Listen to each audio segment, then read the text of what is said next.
안녕하세요. 아틀란타 재미동포톡 아재미톡, 저는 인커버 종합보험 대표를 맡고 있는 브라이언이라고 하고요. 제 옆자리에는 저번에 한번 나와주셨던 김진혁 변호사님 같이 해주셨습니다. 안녕하세요. 안녕하세요. 지난번에 방송하고 너무 재밌었어. 그래요? 또 왔습니다. 매주 이제 찾아주시면 너무 좋을 것 같고, 오늘 또 저희가 그 변호사님 모시고 어떤 얘기하면 좋을까 싶어서 좀 요청드린 게, 그동안 좀 한인 사회에서 여러 사건들이 있었잖아요. 네. 그래서 이런 것들을 한번 얘기해 보면은 되돌아보는 시간이 되지 않을까 해서 좀 유명했던 사건이죠. 한국에서도 좀 얘기가 많이 됐던 것 같은데, 일명 박동수 살인 사건으로 알려져 있는 사건이죠. 이제 변호사님이 얘기를 해주실 텐데, 저희는 사실 좀 조심스러울 수는 있어요. 왜냐하면 저는 가까이서도 지인이 알던 지인들이고 하기 때문에, 그래서 조금 들으시는데 저도 좀 조심함이 없지 않아 있다는 거 참고해서 들어주시면 감사하겠습니다. 근데 이 케이스를 얘기하기 전에 네. 제가 좀 하나의 그 컨셉을 좀 정리하고 싶은 게 있어요. 우리가 보통 살인 사건 그러면은 그냥 뭐 끔찍한 일이고 이제 큰일 났다 이렇게 생각을 하는데, 살인 사건도 이게 종류가 좀 있습니다. 1급 살인 이런 거 들어보셨죠? 네네. 예. 이해를 돕기 위해서 네. 이 살인 사건을 세 가지로 분류해봤어요. 그냥 네. 쉽게 1급, 2급, 3급을 해가지고 요걸 한번 정리해드리고 요 네. 사건을 한번 생각해보면 좀 더 새로운 쪽으로 생각해볼 수 있지 않을까 하는데요. 자, 1급 살인 그러면은 어떤 것 같으세요? 고의성이 있는 살인일까요? 그쵸. 그럴 것 같은데요. 네. 한국에서도 뉴스 보면은 1급 살인 얘기 많이 나오거든요. 그래서 보통 이제 조지아 같은 경우에는 1급으로 취급되는 게 두 가지가 있습니다. 네. 하나는 이제 방금 말씀하신 고의적인 거죠. 뭐 음식에 독약을 탔다든가, 뭐 청부 살인업자를 고용했다든가, 네네. 몰래 총을 들고 찾아갔다든가, 이런 건 다 당연히 고의적인 거죠. 또 하나는 뭐가 있냐면 중범죄를 저지르는 과정에서 누가 죽은 거예요. 그러니까 죽일 의도는 없었는데 다른 범죄를 저지르는 과정에 누가 죽으면 그것도 1급 살인입니다. 예를 들어 내가 은행 강도를 하러 갔는데, 네. 근데 어떻게 하다 보니까 또 경비랑 싸움이 붙어가지고 경비를 총으로 쐈어요. 이 경우에는 나는 일부러 뭐 죽일 마음이 없었지만 네. 그런 심각한 범죄를 저지르는 과정에서 일어났기 때문에 이거는 1급 살인이 됩니다. 유죄가 되면. 조지아 같은 경우에는 1급 살인의 경우에는 네. 형량이 딱 세 가지 중에 하나입니다. 사형이거나 사형이 실제로 집행이 되는 주인가요? 자주 되는 주입니다. 그렇군요. 예. 어우. 예, 그래서 거의 평균 1년에 한 번 정도 나올 정도로 네. 되게 자주 있었고, 가장 최근 일은 한 4년 전이라고 해요. 4, 5년 전. 네네. 그리고 조지아 같은 경우는 30명 정도가 지금 현재 기다리고 있는, 집행을 기다리고 있는 상황인데, 예, 조지아는 사형을 집행하는 주입니다. 한국과 네네. 다르죠. 네. 예. 그다음에 이제 무기징역이 있는데, 네. 무기징역을 두 가지로 나누어서 가석방이 가능한 무기징역과 가석방이 불가능한 무기징역, 이렇게 두 가지 나눕니다. 이번 케이스의 박 씨 같은 경우에는 네. 가석방을 할 수 없는 무기징역이 되어서 결국 평생을 감옥에 있어야만 하는 상황이 되는 거죠. 2급으로 치면 어떤 게 있을까? 살인은 살인인데 1급이 아닌 거. 우발적인 거, 그렇죠. 네. 가장 흔한 예가 술 먹다가 술집에서 옆에 사람 처음 보는 사람인데 네. 막 정치 얘기하다가 네, 시비가 정치 얘기. 요즘에 민감하죠. 네네네. 정치 얘기하다가 네. 마침 내 주머니에 총이 있어가지고 네. 쏴버렸어요. 네. 그거 정말 우발적인 거죠. 뭐 원한이 없다 그냥 본인이 뭐 알코올에 좀 취하기도 하고, 그렇죠. 또 뭐 한국 분들이 가장 싫어하는 그 뭐라 그래야 되냐, 심신미약 예. 그런 것들로 인해서 우발적으로 살인 사건이 나는. 그렇죠. 네. 그래서 이제 조지아 같은 경우에는 2급으로 되면은 최대 형량 20년입니다. 그러니까 사실 1급과 2급은 굉장히 큰 차이가 나죠. 그러네요. 형량이 있어서. 네네. 예. 3급은 이제 우리 흔히 말하는 한국말로는 과실치사라고 하죠. 실수. 뭐 운전을 하다가 네, 운전이 보행자를 많죠. 쳤다거나. 예. 네. 그러니까 빨간불에 지나갔는데 하필이면 횡단보도에 누가 건너가가지고 네. 뭐 고의로 죽인 건 아니죠. 네네. 그런 경우에 이제 상급이 되고, 이런 경우에도 보통 뭐 10년 전후가 많은 것 같아요. 조지아 경우에. 그래도 꽤 되네요. 그럼요. 과실치사 같은 경우는 사실 어떻게 보면은 의도도 전혀 없고 사고라고 좀 생각이 되기 때문에 네. 그렇게까지 형량이 높다고는 생각을 못 했었는데, 네. 10년이면 꽤 되네요. 그렇죠. 예. 그리고 음주운전은 15년도 가능하고. 예, 그래서 사실 조지아주 같은 경우는 네. 미국에서도 네. 그런 어떤 형사법이 엄한 주로 알려져 있습니다. 그래서 네. 제가 이걸 왜 정리해드렸냐면, 예. 저 같은 경우에는 박 씨가 유죄라면 네. 이분에게 걸맞는, 이분의 범죄와 맞는 형량이 무엇일까라고 생각하는 그 관점에서 이 케이스를 봤어요. 네, 그래서 제가 1, 2, 3급을 정리해드리고, 네. 과연 그 중에 이제 어떤 것이 이분한테 맞는가를 한번 생각해 보시면 좀 새로운 네. 관점이 될 것 같습니다. 사건 얘기를 한번 해보도록 하겠습니다. 예, 네. 사건은 네. 2011년 12월 8일에 있네요. 2011년 목요일 네네. 새벽에 일어난 사건인데요. 둘루스 H마트 옆에 날마다 좋은 날 맞죠? 지금은 없죠. 네, 지금은 네네. 없죠. 네. 그런 이제 술집이 있었고 또 이 사건은 그 술집에서 다툼으로 시작이 된 것이고 사건의 마무리는 그 옆에 있던 주차장 알디라는 그 그로서리 지금 아직도 있죠. 아직도 네네. 있죠. 네네. 네, 그래서 술집에 있던 사람들이 싸움이 났는데 싸움이 이제 옆에까지 옮겨가면서 결국 네. 파킹장에서 이제 한 명이 사망하는 그런 사건이었습니다. 날마다 좋은 날이라는 식당에는 주로 술을 먹으러 가는 곳이죠. 그렇죠. 네네. 예, 그리고 술을 판매할 수 있는 시간이 1시 반이었는데 네. 사건이 시작된 게 거의 뭐 5시, 6시 그때 됐기 때문에 거의 밤새 마신 거죠. 예, 밤새 마신 거죠. 그래서 아마 여기 관련된 사람들 아마 꽤 술을 많이 마셨을 수밖에 없는 네. 그런 상황이라고 생각이 들고요. 문제가 된 박 씨는 그룹이 있었죠. 술을 혼자 먹는 게 아니니까. 4명이 있었습니다. 4명 다 남자였고요. 피해자는 고 씨인데요. 네네. 고 씨 일행도 4명인데 2명은 남자였고 이제 2명은 여성이었다고 일단 나와 있고요. 네네. 사건이 일어났을 때 그 당연히 그 식당의 주인 되시는 분도 증인이 되셨겠죠. 네. 그래서 이제 증언하기를 박 씨 일행과 그 고 씨 일행은 식사하는 중에는 거의 뭐 대화가 없었대요. 네. 그게 좀 중요한 증언인데요. 네. 그게 무슨 말이냐면은 좀 원한 관계는 아니라고 보이는 거죠. 그래서 이제 박 씨 일행도 술을 다 마시고 아마 6시쯤에 이제 집에 가려고 밖에 나왔고 담배를 피고 있었고 술을 마셨으니까 박 씨는 이제 한인 택시를 불러서 집에 가려고 했던 것 같고요. 또 마침 이제 오 씨 일행도 이제 그 앞을 지나가게 되는 거죠. 박 씨는 밖에서 담배를 피고 있었고 문제가 된 것은 박 씨 일행 중에 한 명의 증언인데요. 피해자 일행 중에 한 명이 먼저 시비를 걸었다는 거죠.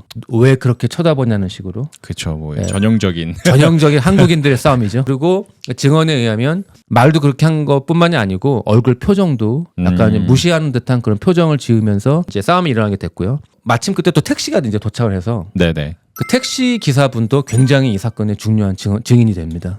어쨌든 박 씨의 일행이었던 한 명은 네. 박 씨가 피해자와 안면이 있던 사이였다고 증언을 합니다. 그러니까 아마 박 씨를 처음 보는 건 아니었던 것 같다는 생각이 들고요. 근데 이제 그 피해자인 고 씨와 오 씨는 차에 탑니다. 그것도 중요한 증거죠. 왜냐하면 그거는 싸움할 생각이 없다는 거죠. 역시 증언에 의하면 2명의 남자가 그 네. 차를 막습니다.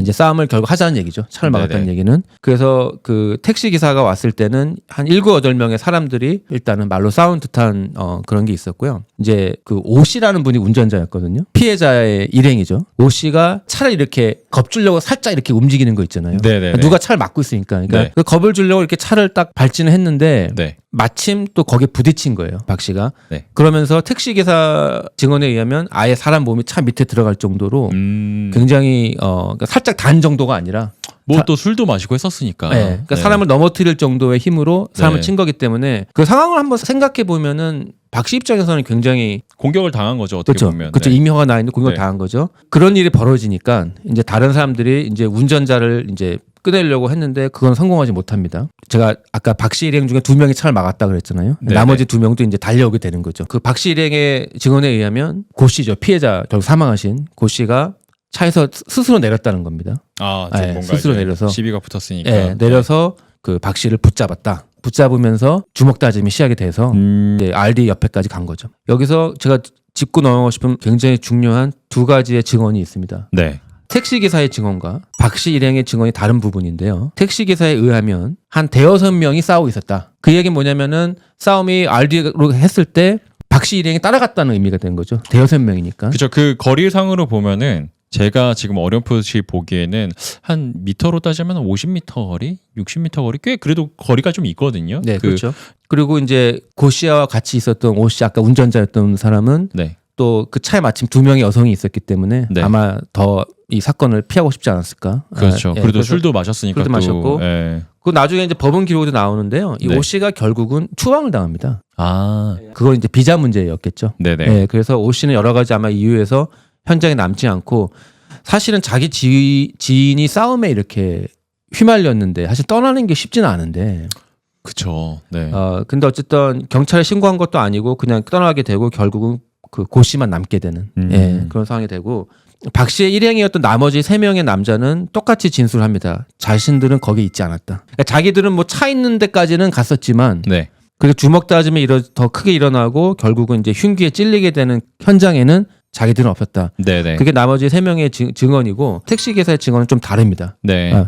다른 게 아니고 정반대죠. 네. 분명히 대여섯 명 정도가 싸우고 있었다. 그 두 가지 다른 증언이 굉장히 좀 이 사건에 좀 영향을 미쳤던 것 같고요. 그 신 씨가 또 있는데요. 신 씨도 이제 박씨 일행 중에 한 명인데 신 씨의 차에 타서 네. 신 씨가 원래 살고 있는 아파트로 이제 이동하게 됩니다. 네. 네, 거기까지가 사건입니다. 칼로 찔렀는지 그런 거에 대한 여부는 알았는지도 혹시 나오나요? 법원 기록에는 칼이란 것도 나오지 않습니다. 아. 그냥 어떤 뾰족한 흉기에 찔렸다 네네. 정도이고, 근데 이 사건이 이제 그 칼이 좀 중요한데 칼이 발견되지 않거든요. 결국은 그 금방 수색했음에도 불구하고 네. 칼은 찾지 못하고, 사실 신씨 아파트에서 엉뚱한 칼을 찾는데 그 네. 칼은 전혀 뭐 사람의 피가 묻어 있지 않는 그런 칼이어서 결국 범죄에 쓰여진 흉기는 발견되지 않습니다. 결국 그래서, 끝까지. 네, 끝까지. 네네. 그래서 법원 기록에도 칼이란 표현을 쓰지 않고 그냥 뾰족한 흉기에 목 주위가 여러 차례 찔렸다라고 이제 기록에 나와 있습니다. 저도 이제 찾아봤는데 이제 아침 7시가 돼서 이제 RD 근처에 지나가시던 분이 이제 발견을 해서 그때까지만 해도 그 피해자 고 씨가 살아 있었다고 하더라고요. 의식은 있었는데 병원에 이제 가서 이제 직후에 사망을 하게 되는. 가장 중요한 건 여기서 뭐냐면은 그 다음 날 이제 이 가해자 박 씨가 사라지잖아요. 네네. 굉장히 중요한 팩트 중에 하나는 맞죠. 법원 기록에는 24시간도 되지 않아서 편도의 네네. 비행기 표를 끊고 한국에 간다. 네. 이게 아주 중요한 팩트 중에 하나가 됩니다. 이제 사건의 현장은 끝났지만 네. 그 4명은 끝난 게 아니었겠죠. 그쵸. 그 4명은 이제 원래는 처음부터 따로 가려고 했는데 네. 4명이 한 차로 이동합니다. 한 네. 차로 이동해서 신 씨가 살고 있는 아파트로 가게 됩니다. 네. 예, 그 과정에서 그 박 씨의 몸에 상처가 난 것도 보게 되고, 거기서 이런 증언이 나오는데 어떤 증언이 나오냐면 박 씨가 이제 아파트에 다시 되돌아갔을 거 아닙니까? 그럼 새벽 6시가 넘었겠죠. 거기서 이제 자기 가방을 찾았다는 증언을 합니다. 내 가방 어딨냐? 이런 식으로. 아. 그러면서 차에 있다 그래가지고 그 가방을 들고 어디론가 아파트 뒤로 갔다가 다시 나타납니다. 가방 없이. 네네. 즉 가방을 이제 숨긴 것처럼 증언이 된 거죠. 네, 그래서 이런 증언이 나온 것은 굉장히 불리하게 된 거죠. 네. 칼인지 아닌지 모르지만 그걸 마치 설명해 주는 듯한 증언이 나와서 이런 네. 것도 이제 굉장히 불리한 증언이 되었고요. 그다음에 이제 나중에 이제 경찰이 그 신 씨의 차를 조사하게 되는데 네. 거기에 박 씨가 앉았던 자리에 피가 묻어 있는 게 발견되는데요. 그 피가 이제 피해자 고 씨의 피로 확인이 되어서 그것 또한 굉장히 불리한 증거가 됩니다. 살인의 직접적인 증거는 될 수 없지만 최소한 싸운 거는 맞게 된 거죠. 그래서 이제 그 4명에서 아파트에 모였다가 결국은 그날 헤어집니다. 그 4명이 결국 이제 흩어지게 되는데요. 아까 말씀하신 것처럼 오전 7시에 이제 지나가는 사람에 의해서 고 씨가 발견이 되고, 경찰이 제일 먼저 한 게 뭐냐면 고 씨의 몸에서 전화기를 찾습니다. 아. 전화기를 찾으면 제일 먼저 한 게 뭐였을까요?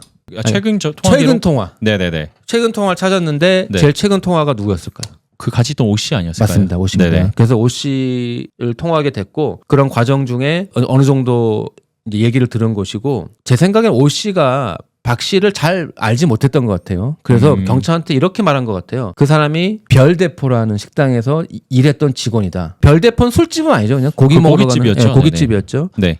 실제로 박 씨의 일행 중에 2명은 별대포에서 별대포에 일하던, 예. 그 당시에 일했던 직원들이고, 네. 그러니까 당연히 경찰은 별대포를 찾아갔겠죠. 네네. 찾아가서 이제 다 어딨냐, 어떻게 된 거냐 해가지고 박 씨에 대해서 알게 되고, 네네. 근데 거기서 그 또 특이한 점이 그 별대포 사장님이 신 씨를 찾아옵니다. 바로 그 다음 날. 네네네. 찾아와서 어떻게 된 거냐 물어보게 되고, 네.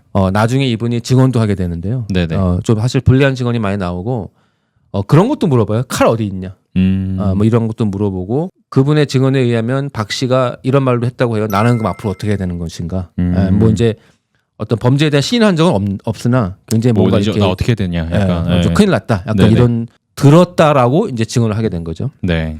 이제 결국은 4명의 누구였는지가 다 경찰을 알게 되고 이제 조사를 받게 됩니다. 그래서 이제 그 다음에는 어떻게 되었죠? 네. 그럼 이제 말씀하신 것처럼 이제 24시간 안에 박 씨는 한국으로 가게 되고, 네. 몇 년이 지난 후에 이제 그런 범죄인 인도 조약에 따라 박 씨가 체포가 되고. 네. 그래서 이제 박동수 씨가 이제 한국으로 이제 도주를 한 이후에 그럼 다시 몇 년도에 잡혔었죠? 그때도 뉴스가 꽤 크게 나왔거든요. 맞습니다. 2018년도에 군내 카운티로 오게 되셨으니까 결국은 사건이 일어나고 7년 만이네요. 네네. 법원 기록에 보면은 그러면 박 씨가 한국 가서 뭐 했냐 이런 걸 네네. 물어보는 게 있어요. 아. 거기 보면은 이제 군대도 갔었고 실제로 또 취직도 했었고, 근데 이제 법원 기록에는 그 구체적인 증거라든가 구체적으로 정확히 어디서 뭘 했는지는 나오지 않고요. 네. 그냥 증언으로만 내가 뭐 했다 이 정도만 나오는 것 같습니다. 그래서 이제 재판이 시작되는 거죠. 이제 네. 다시 왔으니까. 그래가지고 4명 다 검사가 기소를 합니다. 네. 그 4명 다 1급 살인죄로 기소가 됩니다. 기소가 되고요. 법원 기록에 보니까 이제 박 씨의 입장은 처음에 그거였어요. 자기는 차에 부딪혀서 누워 있었고 네. 싸우지 않았다. 그리고 결국은 내가 다시 그 신 씨의 차에 타기 전까지는 그냥 계속 파킹장에 누워 있었다. 혹은 기억이 잘 나지 않는다. 그 정도였던 것 같습니다. 그냥 혐의를 부인을 하는 거네요. 꽤 강하게 부인한 거죠. 그 이제 재판 과정에 그 아까 얘기한 그 식당 그 별 대표 회장님의 증언이 사실 굉장히 그 중요한 증언을 하는데요. 네. 그런 말을 해요. 박 씨가 원래 칼을 들고 다녔다. 그거는 저도 들었어요. 네. 네네. 그 칼을 들고 다니는 이유는 그게 아마 사시미 칼인 것 같아요. 우리 네네. 조폭 영화에 많이 나오는. 근데 그게 이제 당연히 사시미 칼이니까 사시미를 이제 생선을 이렇게 정리할 때 쓰는 거잖아요. 네. 그 자기가 이제 그거를 남들한테 가르쳐 줘야 되기 때문에 네. 그걸 들고 다녔다라고 이제 증언을 하고 아까 제가 사건 초반에 설명드렸듯이 그 가방을 숨긴 것 같은 증언도 나왔다고 했잖아요. 네네. 그래서 그런 걸 종합해 보면 증언만 갖고 봤을 때 박 씨가 칼을 들고 다녔고 또 숨긴 것 같기도 하고 네. 또 경찰은 또 못 찾았고 네. 그런 정황들을 다 더해 보면 아 박 씨가 결국 칼로 찔렀네 이런 이제 생각을 할 수는 있는 거죠. 네. 예. 저도 여기 살면서 안타깝게 네네. 한인들 간의 살인 사건 이야기를 뭐 몇 번 들을 수밖에 없었는데 예, 그럴 때마다 사실 시간이 멈췄던 것 같아요. 그런 것 같아요. 네. 네네. 다 들어보면 다 저희 집에서 멀지 않. 우리 다 비슷한 데 살잖아요. 둘루스, 수완이 뭐 이런 데 살기 때문에 그렇죠. 다 멀지 않은 곳에서 사건이 나고. 차 타고 한 5분 거리, 10분 거리 안에서 일어난 일이니까. 예. 그리고 이 좁은 사회에서 또 한 달이 건너면 또 아는 사람이 맞아요. 관여돼서 아마 네. 윤 대표님도 또 지인의 지인이라고 하니까 더 아마 이 케이스가 무거우실 것 같은데 네. 맞아요. 이런 사건이 없어야 되는데 안타까운 거죠. 이제 저도 이제 좀 어느 정도 이제 나이가 들고 하다 보니까 이 혈기왕성한 친구들을 보면은 이게 진짜로 그 일행들은 어떻게 보면은 그냥 말 그대로 그냥 어떻게 사회에서 만난 사람이랑 술 한번 먹다가 시비 붙고 그렇게 됐다가 이제 완전히 인생이 꼬여버린 네. 그런 사건이거든요. 어떻게 보면 누구한테나 있을 수도 있었던 사건이다. 혹시 그런 생각해 보셨어요? 네네. 내가 살면서 네, 화날 수 있잖아요. 그렇죠. 네, 근데 우리가 화난다고 청부업자를 고용하지는 않잖아요. 그렇죠. 네. 네. 그 우리는 착하게 사는데 나 같은 사람도 감옥에 10년 이상 갈 수 있는 그런 일이 있을까? 이런 생각 해보셨어요? 뭐 저는 그렇게 많이는 안 해봤는데, 네. 네. 근데 남들을 투영했을 때는 남들은 그럴 수도 있겠다는 생각을 해본 적이 있는 것 같아요. 네. 맞아요. 그러니까 우리가 감옥에 10년 이상 간다는 것은 굉장히 인생이 엉망이 된다는 거잖아요. 그렇죠. 근데 그런 일이 정말 아차하는 순간에 누구에게나 일어날 수 있는 것 같아요. 맞습니다. 이번 사건도 그렇고 이런 사건 말고도 네.